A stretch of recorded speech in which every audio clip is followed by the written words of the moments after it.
Great. So maybe I'll start with this. I think our relationship started around 2012, if I'm not mistaken, or 2013, when I first found you online with the Yes. MIDI Harmonizer. Mm-hmm.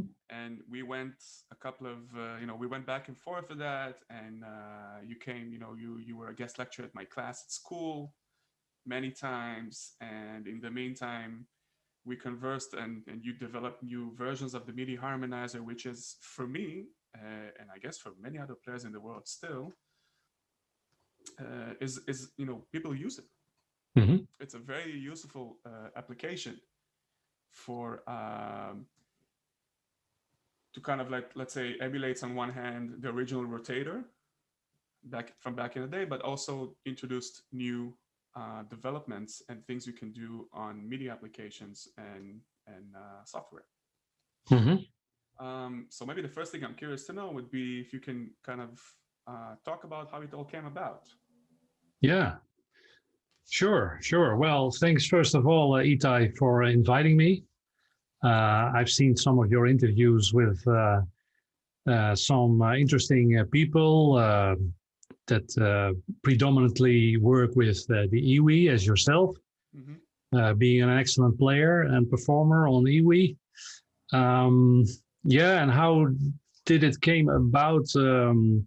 As you said, we met each other about let's say 7, 8 years ago, and we done some lectures, which was fun to do at the conservatory in Amsterdam, working with people that were basically new to EWI, and that we kind of teach them and help them to see, okay, what can you get out of it, and how can you generate sound, and how can you work with synthesis and so on. So it was fun to do. My own background, I started with myself with music when I was about 8 to 10 years old. I got some lessons to start, as that works here in the Netherlands. Most students or youth, they begin playing flute. So I started on flute. Not very seriously though, but I did it a couple of years, and then I moved on to my main instrument, which was the organ, in fact. And that was quite fun to do, because my father, he worked at a big consumer company in electronics, and he introduced me to the Hammond, actually. And he had one of his relations that sold Hammond organs. Obviously, at the time, I didn't know what exactly the B3 was and how it worked and so on. But anyway, he came home at a certain time and introduced me to the organ, and he had a Hammond. He bought a Hammond, not a B3, but it actually had a real rotating Leslie inside. So that was quite fun, actually, and I was quite impressed with the sound, the rotating Leslie sound. So it was quite some fun. And then gradually, when I started learning play keyboards, organ, and so on, I came in contact with some friends on school and so on, and we started our own bands. And then at around 15 or so, we're talking, what was it? Around beginning, let's say late 70s, beginning 80s, I began to become interested in synthesizers. And obviously that was the time when you had the first monophonic synthesizers, like the Mini Moog was then on the market, but not really the polyphonic synthesizers. They were not really available yet. The only thing you had was a Poly Moog, but that was about it. And you had the first string ensembles you had over then, but not. You didn't have the Prophet. You didn't have the let's say the OBX, the Oberheim Matrix series yet. But I became interested, and actually I bought my first synthesizer when I was, I think, 16. I did some vacation work and started to become interested in those things. And that was a Yamaha CS10.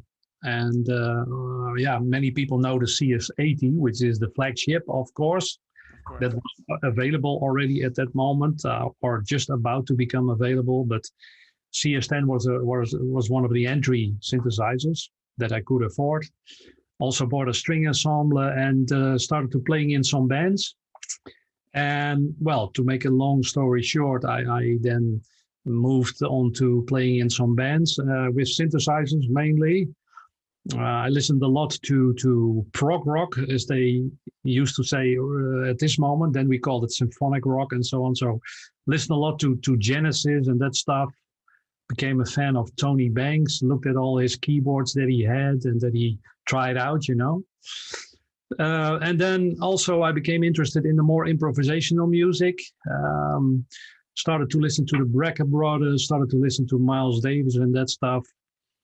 And very much also to more, let's say, the rhythmical part, improvisational rhythmical part, which was introduced a lot by Weather Report and liked it a lot. Looked at Joe Zawinul, obviously, and what he used, because he had also a huge battery of synthesizers around him. So basically, that's where my interest in synthesis and synthesizer started. Played in some bands, and also we had some top 40. Well, in the Netherlands, we had a hit which was in the top 40 list. So we played a lot of gigs at that moment. It was quite fun to do. But later on, yeah, I mean, I didn't make my work out of the music. It's still kind of a hobby for me, or something that I like. What's the name of that song? I'm curious to know. It's a band called Saved by Zero. It's from the Fix. The Fix had a hit. One of their songs was called Saved by Zero, and one of the hits was Heartland.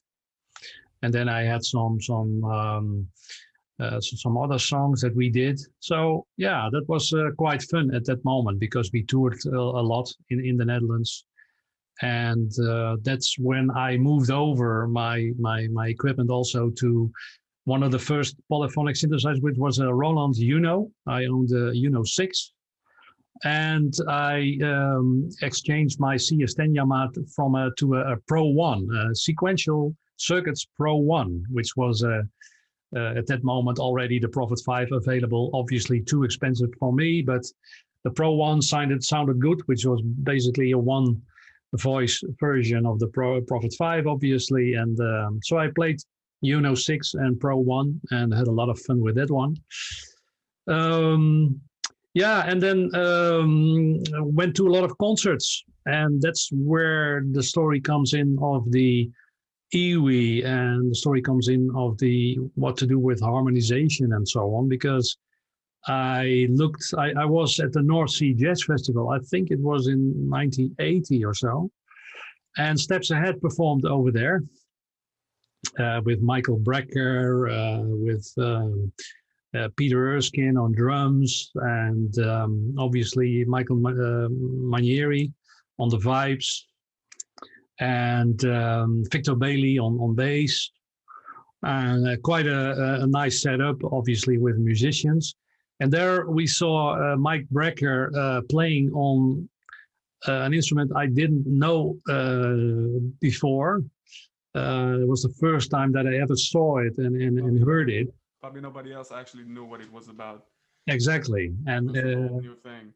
It was a whole new thing, and it turned out to be the first Steiner, Steiner EWI, basically, with a suitcase with equipment, with a flat cable running from the, from the EWI, the Steiner EWI to the suitcase.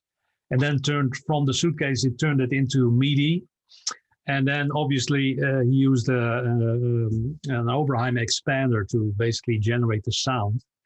And I was totally blown away when we heard that concert live, because especially the different way of playing the synthesizer, and also the huge the huge Range. range, 8 octaves from very low to very high. I mean, and obviously, if you have a player like Michael Brecker, I mean, he took everything from that instrument, which was possible with all its nuances, softly playing to make it sound more aggressive and playing all these octaves. So I was really impressed, and then I became interested in to see, okay, what's going on, and later on he also introduced then the more notes playing at the same time. So I thought by myself, okay, what's going on? And then I saw an article from, which was an interview, I think it was, with George Whitty. Mm-hmm. And George Whitty was one of the keyboard players in Steps Ahead later on. Oh, he played in the Brecker Brothers. Or the Brecker, sorry, yeah, it was the Brecker Brothers at that time. Or the reunion, I guess, of the Brecker Brothers at that.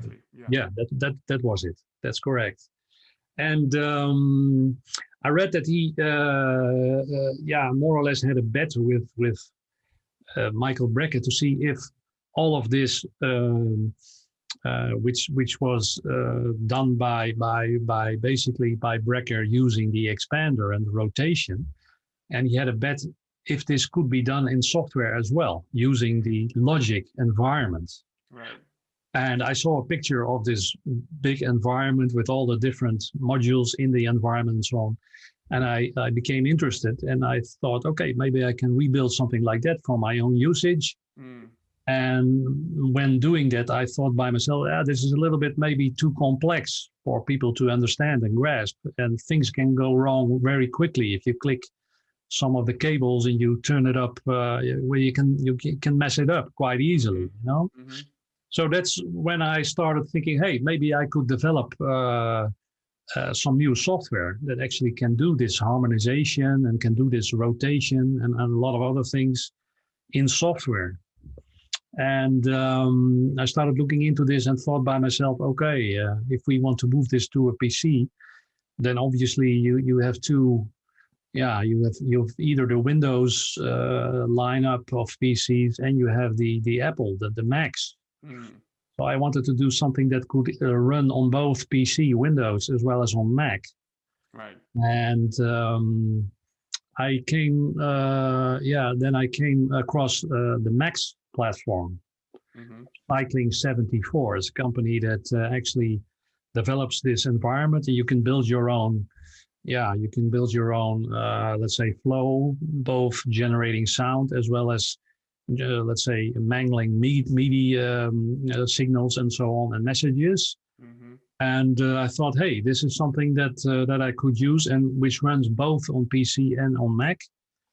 And since I wanted to include more different MIDI channels, this was not something that was at that moment supported by either the, let's say, the VST plugin possibilities, nor the AU units, which you use in the Mac, because that can only work into one channel at that moment. It cannot generate, let's send out MIDI messages to different channels at the same time.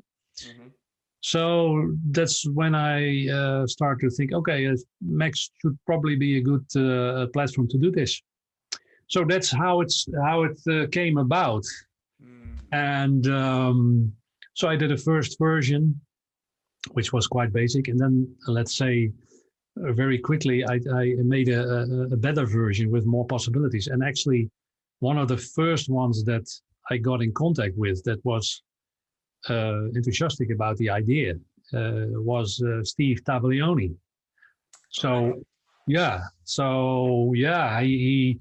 he came to my website, and we had some contact, and he was enthusiastic about the idea. So from that moment on, I started to become in contact with many different iwi players, in fact, including yourselves, obviously, but also had a lot of contact with people like Seamus Blake, and also Matt Marantz, which you interviewed also, I saw on your YouTube channel.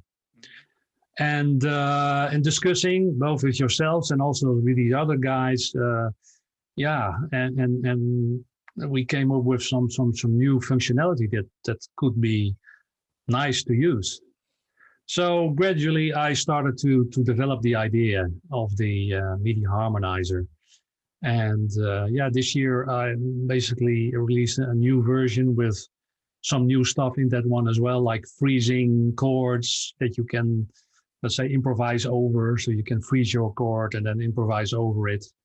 Or you can accumulate chords like Michael Brecker did. You know, you play a note and you play the next note and you start building up, let's say, a chord, stacking notes.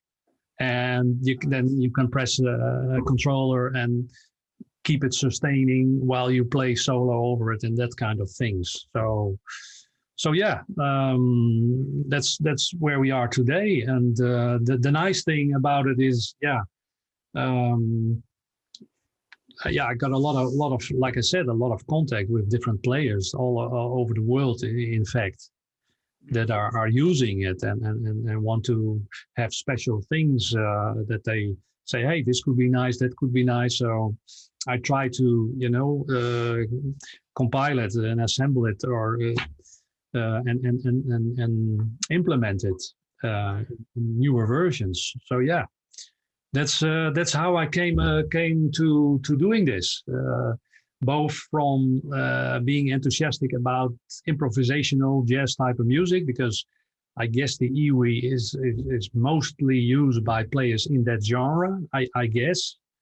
Trying new things, trying to experiment with the instrument, which is different, experimenting with technique, possibilities, and so yeah, due to my interest in jazz music, improvisational music, and also combined with my interest in synthesis and technique in general, yeah, I came to develop this. So that's where we are. Beautiful. You know, one of the other things that I'm not sure if you're still busy with, but back in the day, you made, for me, I think you made some template patches, some sounds for, I think that was the ES2 from Logic. Yes. And for Tyrell and 6, which I still use today and love very much. So, right. I don't know if this is on your wish list, but you know, I would definitely would love to see some more sounds coming. Maybe like a library, like the Johan's library, you know, of sounds for certain analog plugins. Yeah, because they sound really, really great, especially with the harmonizer. Yeah. Yeah. So well. Very much. Yes. Well, good to hear. Thanks. Yeah. It's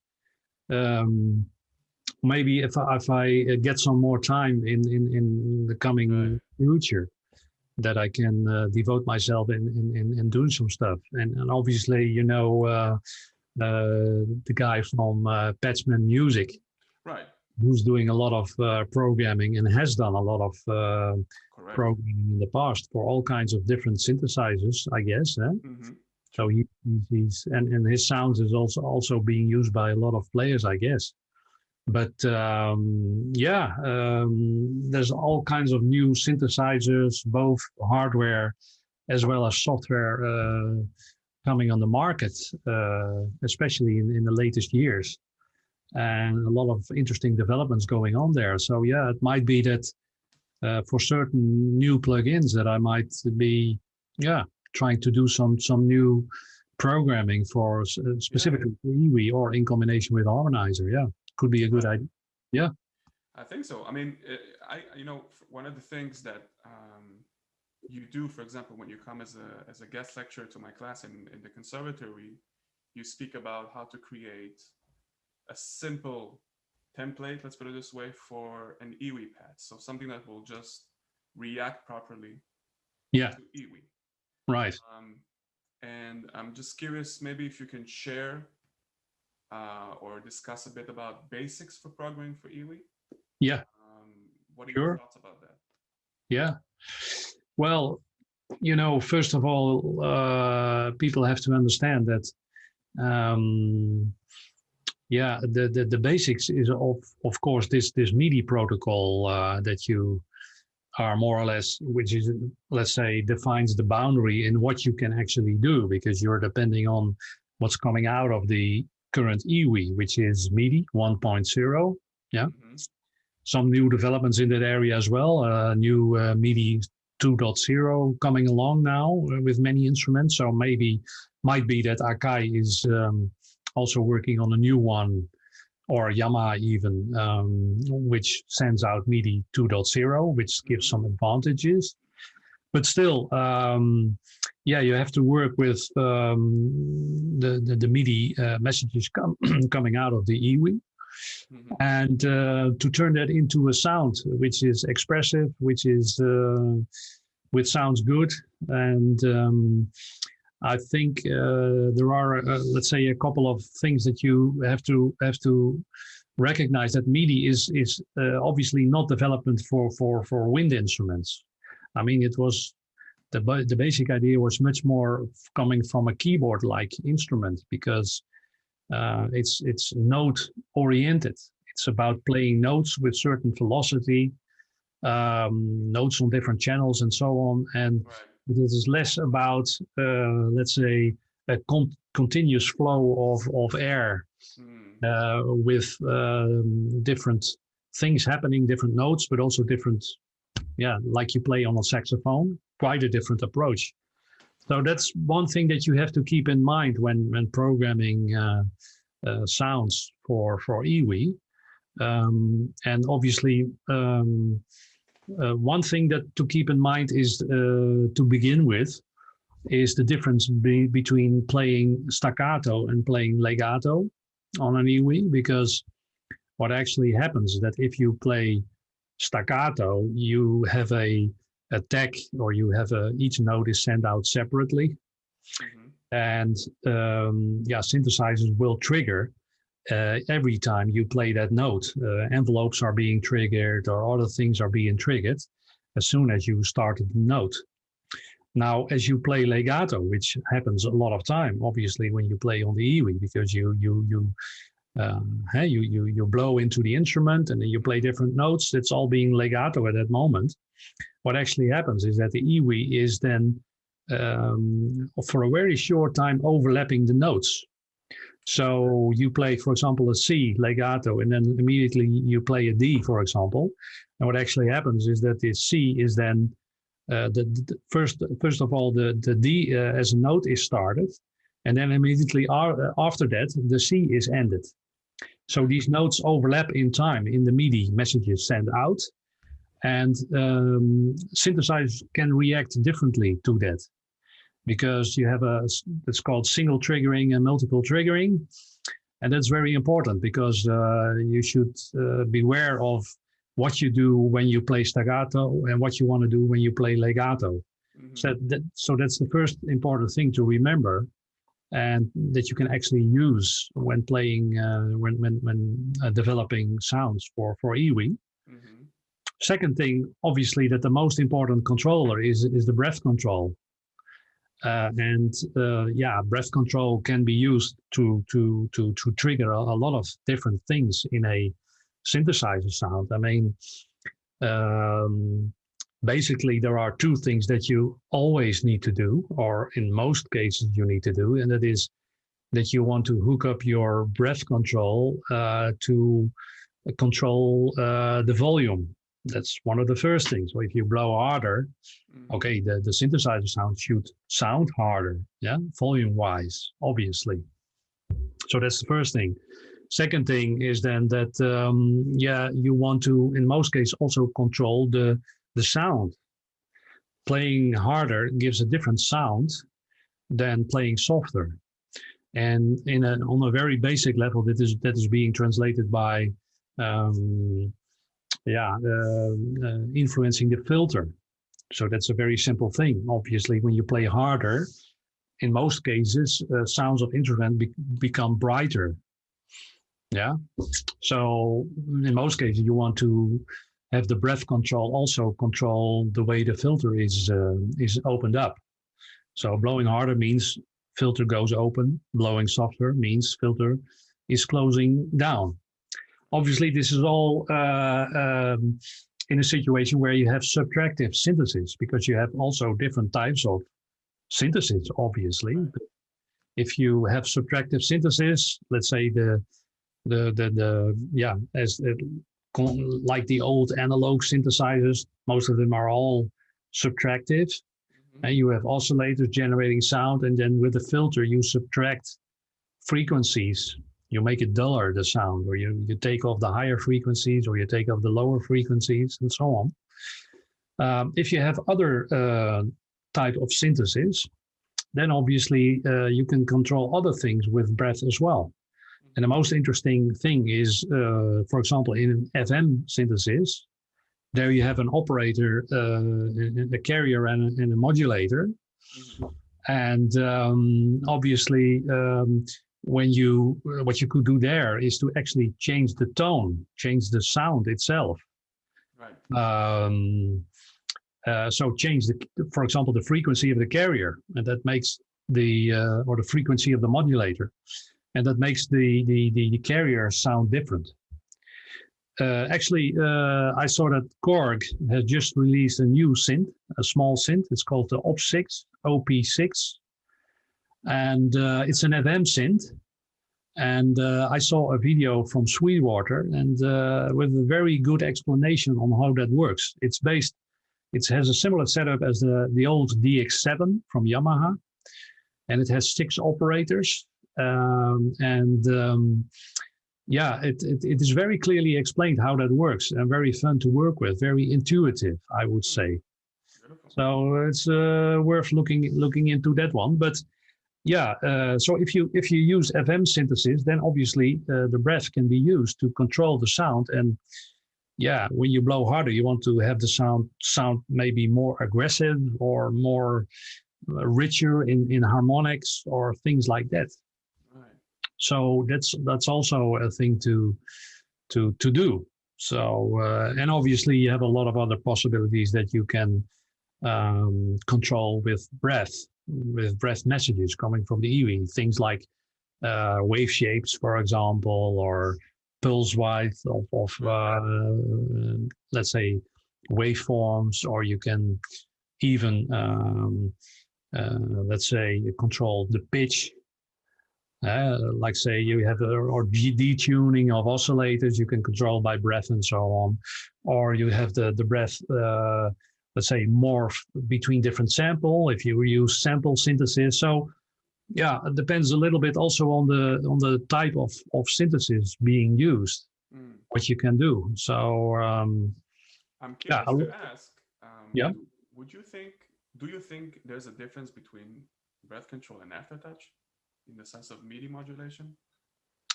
No, I don't think so. Okay. It's at this moment, I think the EWI 4000 is generating them at the same time. So you can use either or, but it's all controlled by breath.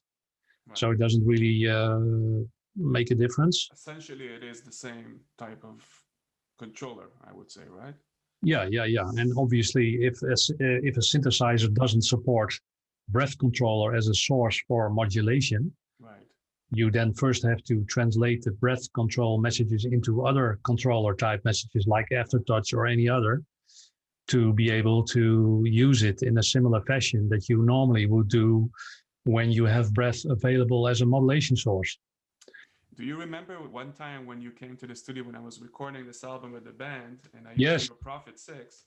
Right. And there was something I remember about translating to aftertouch or something like that. Yeah. And we used the environment right to make that happen. But I wonder, why did we do that? Because if the EWI generates aftertouch, why did we do the environment? I think that was not aftertouch. I have to look into that. I think maybe it's not aftertouch. It's the let's say the problem, or the thing that we then had to solve is that the Prophet doesn't accept breath control as a modulator source. And I think maybe I'm wrong about this aftertouch in the EWI. I'm not sure anymore, but there's another, besides the breath, there's another controller message that's generated at the same time with the same value, but maybe that's not aftertouch. I'm not sure. Okay. But anyway, what we needed to do is that both of them were able to, or were available as modulation sources in the Prophet 6. So we had to translate either the breath or the other one to this aftertouch modulation source. And well, one of the things you can do is use the environment of the logic environment to do this, right. To then have the output of the logic go into the Prophet 6, right? Right. Yeah. I just wonder because I remember that we did that. Yeah.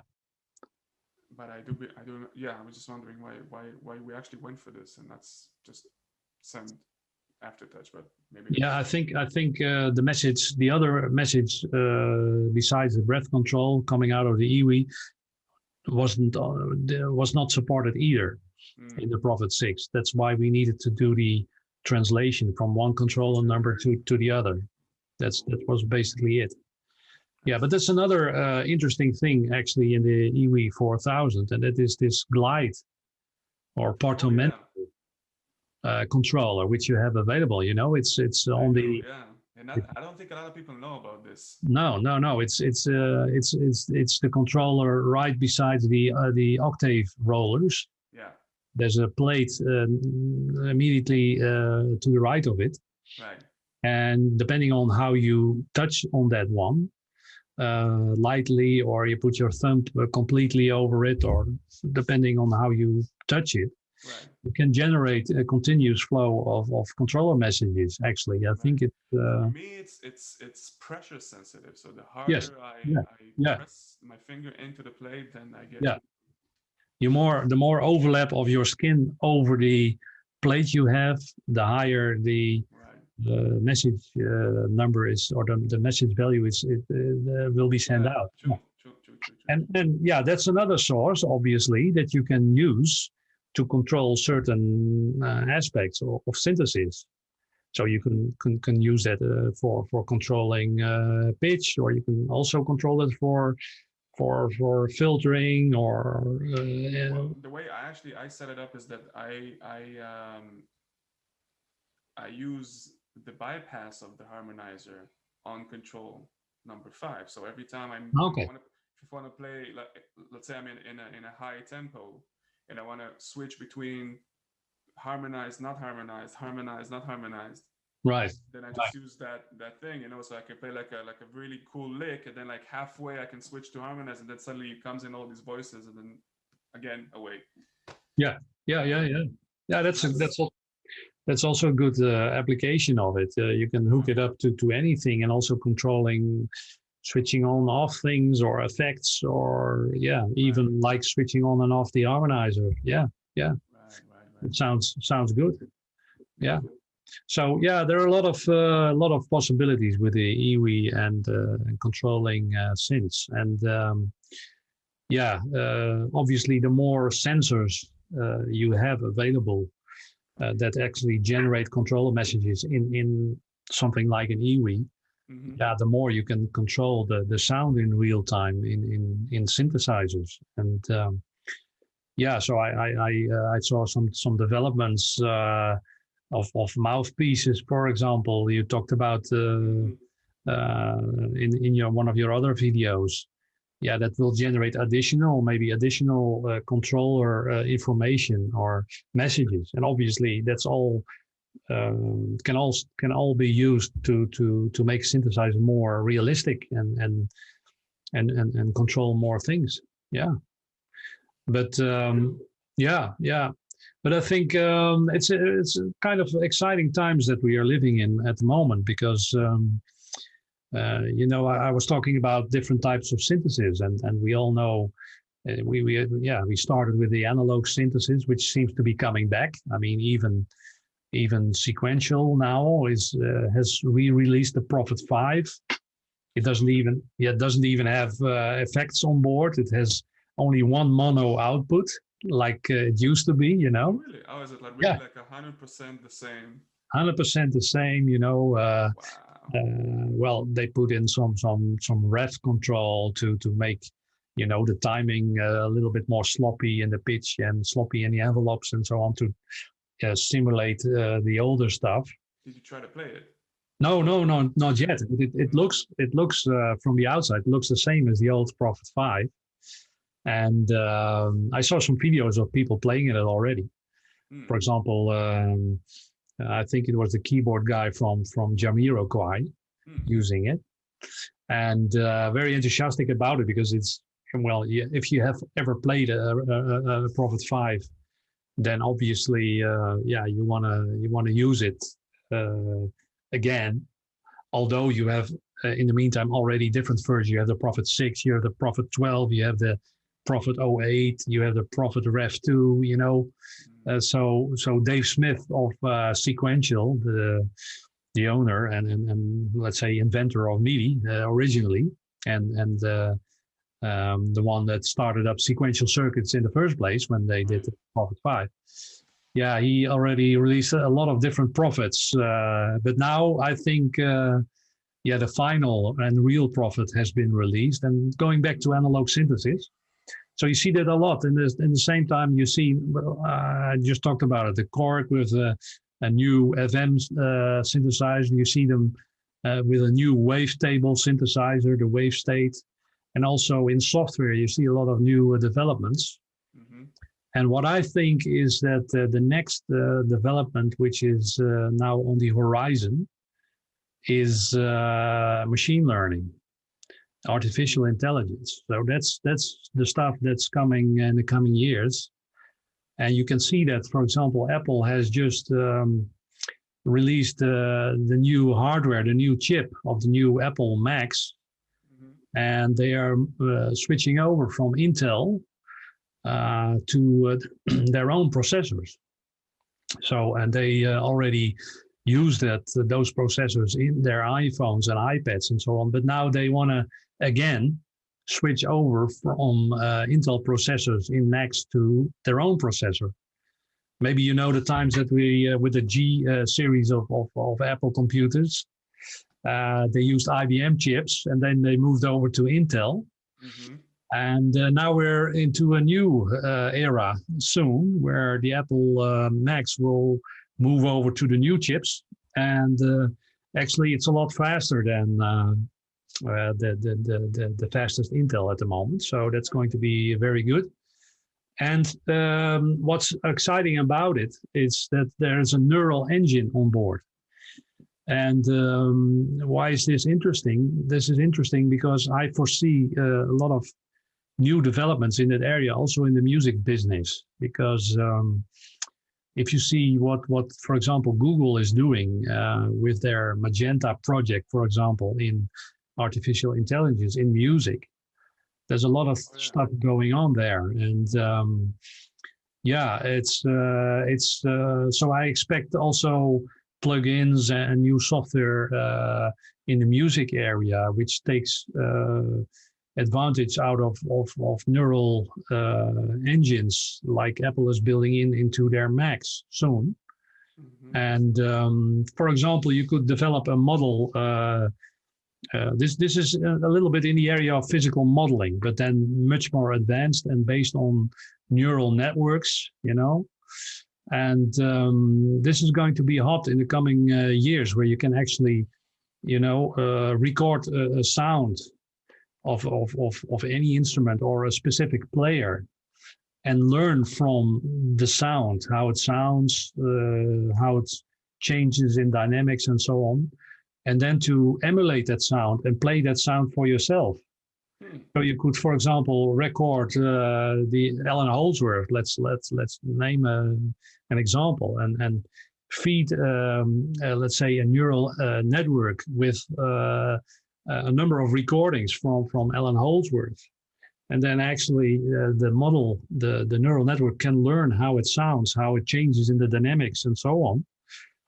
And then you could use that to actually generate an Alan Holdsworth like, or a very realistic sound, and you sound then like Alan Holdsworth, really.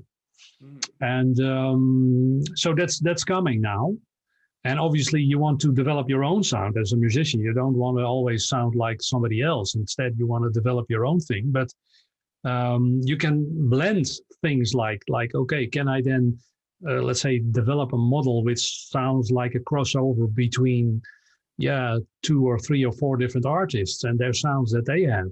Can I do a crossover and have a machine learning model learn how it sounds? So actually, Google is already, I think they call it ToneTransfer. If you look that up on the internet, ToneTransfer from Google. Yeah, it sounds amazing when you can actually sing into it, upload a singing melody, and then that singing melody is translated into an instrument. So yeah, it's very very interesting. So I expect a lot of things happening in this area. So that's going to be a very exciting area, and actually I'm into it myself as well, because at the moment I'm also working as a lecturer at the University of Applied Sciences in Utrecht. Mm-hmm. One of my areas is data science and machine learning. And so what we do with the students is to actually teach them how this all works with neural networks and so on. Wow. And, so you say Google ToneTransfer and Magenta? Yep. Yes. Okay, I need to learn about this. Yeah. So so if you want to know what's coming in the coming 5 to 10 years, I think we're also in synthesis, also in sound generation. I think we can expect a lot of things from machine learning and all of the advances that are made now in this area. And obviously it's being used already right now to do, for example, image recognition a lot. Like can you detect faces, or can you detect other objects in pictures and so on. But you can also use these models to actually learn models. Or learn to recognize sounds, or learn to emulate sounds, and so on. Right. So you can, and what actually happens is that you can use a lot of computers in the cloud to develop a model that can learn from sound. Mm-hmm. Yeah, and you can have that run in the cloud, and you can use, for example, Google resources to do that for you. And as soon as you have a model that can actually generate a certain sound and has learned from sound, then you can put it in your Mac and have it run on the new Apple chip, and generate that sound by your own playing. That's what we are going to see in the future, I think. Wow. Yeah. Okay, keep me updated when this comes out. Yes, yeah, sure. I sometimes post some new, let's say, developments in this area also on my own website, because I'm interested in this area. And obviously, and that's something that I'm looking at the moment myself, when we talk about harmonizing. Mm-hmm. That's not so much in the domain of actually sound generation itself. It's not so much the synthesis part. It's more about harmony and which harmony that you want to use. So I'm looking to see how we could develop, or how I could develop a model that can actually learn from notes, or learn from harmony. There is this, of course, Melodyne, right? That you can right. You can, let's say, for example, I take a Zawinul track, and I put it on Melodyne. I can see exactly the notes, or maybe the movement that he's making. Yes. So imagine I say, okay, I like this progression that he uses, but let's say I don't want to spend now the time, or to try to kind of understand note per note what he's doing. But if I can just upload that track to the harmonizer, and he can say, okay, so this is the way. Yeah. Here you go. Yeah. That would be something really cool. Yeah. So that's definitely an area that is of interest, and what I'm looking into, in fact. Mm-hmm. So yeah, it's very exciting. I don't have any specific product yet, but I'm working on something. I'll be curious to know. And it's also in this area of harmonization, and yeah, based on learnings from other players also. You mentioned Savinul, for example. Yeah, you can immediately recognize if Savinul is playing something. You immediately say, "Hey, this sounds like," you know. Sure. So obviously, yeah, he uses certain progressions or certain sounds and so on. So it would be interesting to develop, for example, a model that you can actually, yeah, generate something yourself as you play on an iwi, and you run it through some software or through some Stompbox, and then suddenly you have this similar, let's say, sound or harmonies that other players are using, or you can mix between them, or you can use them and develop them a little bit to your own taste or whatever, something like that. So yeah, there's a lot of things going on, both in synthesis, I guess, as well as in you know, this area of music generation, and all this new stuff like machine learning and artificial intelligence doesn't replace a musician, obviously not. I don't think so, because it's still, if you listen to music generated by artificial intelligence, then it's still a long way to go.